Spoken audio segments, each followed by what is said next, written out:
한전의 아파트 전기요금은 두 가지가 있고 이 두 가지 중에 한 가지를 선택해서 계약을 합니다. 단일 계약과 종합 계약입니다. 처음에는 종합 계약 한 가지만 존재했습니다. 아파트 주민들이 일반 주택과는 달리 공용 전기료 부담을 하게 되어 불만을 제기하자 2002년부터 세대 전기료 부담을 경감하는 단일 계약 요금제를 도입하여 시행하게 됩니다. 한전은 계약만 아파트 관리소하고 하고 계약 결정과 징수 방법을 아파트 자체적으로 맡겨버립니다. 단일 계약은 세대별 전기와 공용 전기를 주택용 고압 요금을 적용하고 종합 계약은 세대별 전기는 주택용 저압 요금을, 공용 전기는 일반용 갑 전기 요금을 적용합니다. 전기 요금은 주택용 저압이 가장 비싸고 주택용 고압, 일반용 갑 순으로 저렴해집니다.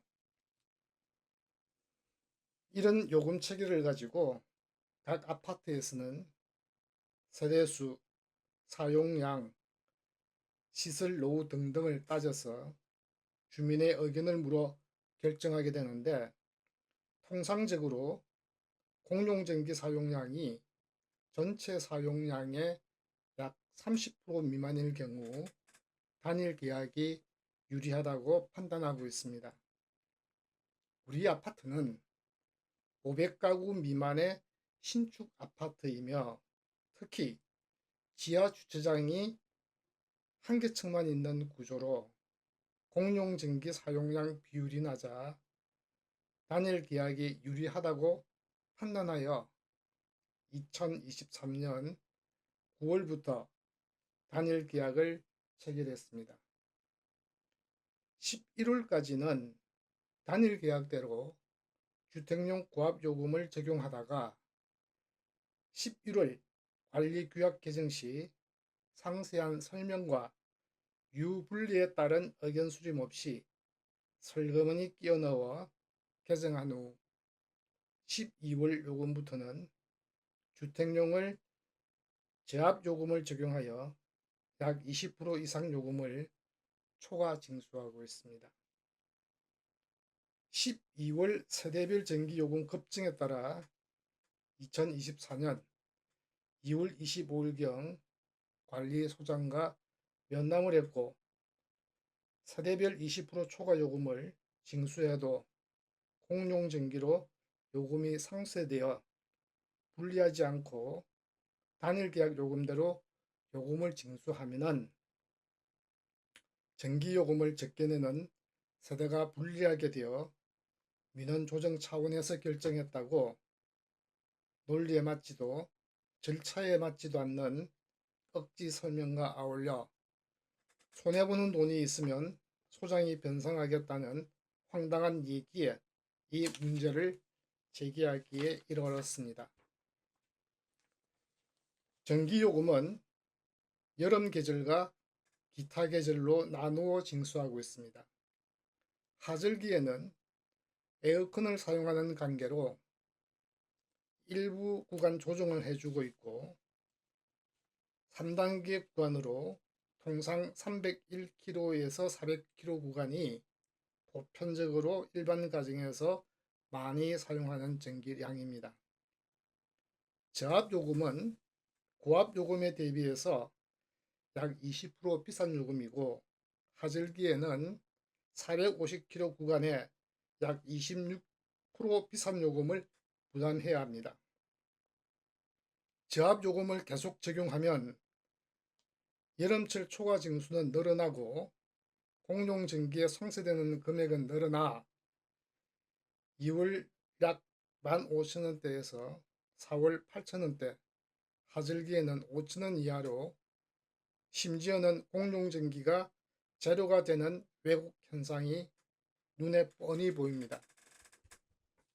단일요금 방식은 세대전기 매입량과 공용전기 총량을 한전에 제출하면 한전에서 세대수로 나눈 평균 사용량을 앞서 얘기한 주택용 고압요금으로 적용한 후 다시 세대수를 곱해 아파트에 고지하면 아파트에서는 세대별 전기량을 계산해서 주택용 고압요금을 적용하여 세대별로 고지하고 나머지를 세대별 면적으로 계산해서 공용전기료를 부과해야 합니다. 이 과정이 평균 계산 방식이므로 사용량이 늘어나면 전체 세대가 영향을 받는 계산 방식이지 적게 사용하는 세대만 불리하게 영향을 받는 구조가 아닙니다. 따라서 캠페인을 통해 전기 전략을 상활화할 수 있도록 하는 것이 우선되어야 할 것이지 편법적인 요금으로 믹싱하는 방법은 바람직하지 않습니다. 이미 단일 또는 종합계약 유불리를 따져서 단일 계약으로 체결한 바 적게 사용한 세대를 위하여 혼용해서 초과 징수하는 방식은 주장을 합리화하기 위한 억지 계산 방식입니다. 공용전기가 전체 약 30%가 넘으면 종합계약으로 전환을 검토해야지 고압용 요금을 저압용 요금으로 초과 징수한다고 문제가 해결되지는 않습니다.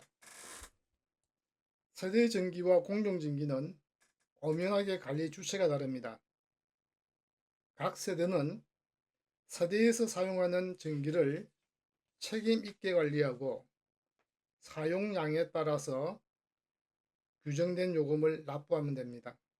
이 간단한 이치를 관리하지도 못하는 지하주차장 전기, 계단, 동력 및 방제실 전기, 조경 등 아파트 관리소가 관리해야 될 전기까지 각 세대가 부담하는 초과 징수 금액으로 믹싱한다는 자체가 지나가는 소가 웃을 일입니다. 더구나 미분양주택, 미입주주택, 주말주택, 목까지 아파트 관리소가 관심을 가지고 관리하는 것이 이치에 맞는 일인가요? 그럼 관리소장 주장대로 약 20% 초과 징수 금액으로 공용전기를 상쇄시키는 방식이 내가 부담한 금액만큼 적절하게 상쇄될 수 있을까요? 한마디로 계산이 어렵습니다. 금침량과 단계별 누진요금으로 이루어진 세대별 전기요금을 어떻게 면적별로 계산되는 공용전기요금을 계산합니까? 한마디로 초과징수 금액을 퉁쳐서 공용전기에서 빼고 나머지를 면적별로 계산하는 방식입니다. 이는 많이 사용하는 세대 주문이 틀어 적게 사용하는 세대에 기부하는 방식입니다. 상대적으로 전기를 많이 사용하는 세대는 환우가 있어 치료용 기구를 사용하는 세대, 노인이나 아이들이 있어 집에 있는 시간이 많은 세대, 재택근무를 하는 세대 등입니다. 소위 활동 취약 계층인데 이런 세대의 초과징수 금액을 빈집에 기부한다는 것이 논리와 이치에 맞나요? 참고로 한전조차도 계약 단위별 요금 비교만 가능하고 공용분 요금 배분에 따른 유불리는 확인할 수 없다는 안내까지 하고 있습니다. 관리소장은 비교 예시표를 작성했는데 산식에 대한 출처와 정확한 설명이 필요로 해 보입니다. 관리소장이 특히 강조해서 주장하는 내용은 첫째, 대부분 아파트가 단일 계약 후에 주택용은 저압요금을 적용한다고 하나 구글 바드 타 아파트 관리소장으로 근무하는 지인의 의견을 종합하면 입주민의 편의에 의해 결정되는 것이 아니고 아파트 관리 편의성 차원에서 제압요금을 적용한다고 하며 이로 인해 분쟁이 많다고 합니다. 특히 500세대 미만 신축 아파트, 주차장이 한 개층인 아파트, 공용전기 비율이 30% 미만 아파트 중에 해당 아파트가 있다면 아파트명을 공개해 주시기 바랍니다. 둘째, 빈집, 주말주택, 전기를 적게 사용하는 세대가 손해를 보는 구조라 민원 차원에서 개선한 방식이라 주장하고 있으나 활동 취약 세대, 의료기구 사용 세대, 재택근무 세대는 상대적으로 불리한 구조를 인위적으로 만들어 미입주, 미분양 아파트에 특혜를 주는 결과를 초래하는 방식입니다. 이에 따라 많은 분쟁이 야기되고 있는 것이 사실이고 소송까지 이어지는 사례가 빈번한 실정입니다. 많은 사례 중에 대법원 판례 2건을 소개하면 한 건은 입주자의 손을 들어준 판례이고 한 건은 입대위의 손을 들어준 판례이나 이 판례는 단일 계약 후 제압요금 적용이 정당하다는 판례가 아니라 입대위에 부당한 자금 집행이 없어 손해배상 소송을 기각한다는 판례입니다. 특히 입주민에게 제대로 된 설명이나 주민투표 없이 입대위에 결정된 전기요금 징수 방식은 절차상 문제가 있어 다툼의 소지가 있습니다. 그럼에도 불구하고 아파트 관리소장들은 왜 주택용 제압요금을 선호하는지 그 이유를 살펴보면 첫째, 공용전기료 예측이 쉽지 않아 매달 변동이 크고 특히 일조 시간이 짧고 주차장 열선을 사용하는 겨울철에는 공용요금이 많이 나오는 관계로 민원 발생이 빈번해지며 둘째, 고지금액과 징수금액이 거의 일치하므로 가온납 발생 시 즉시 회계에 반영하므로 회계 처리가 빡빡해져 여유가 없는 등 한마디로 골치가 좀 아프고 저압요금 적용 시에는 초과징수로 조정자금을 확보한 상태로 필요에 따라 조정 가능한 자금을 확보할 수 있고 잉여금으로 처리하거나 목적의 사용도 편법으로 처리가 가능해지므로 선호하는 경향입니다. 이 주장은 저 개인의 임의적인 생각이 아니고 여러 분쟁 사례나 여러 언론사의 취재 결과입니다.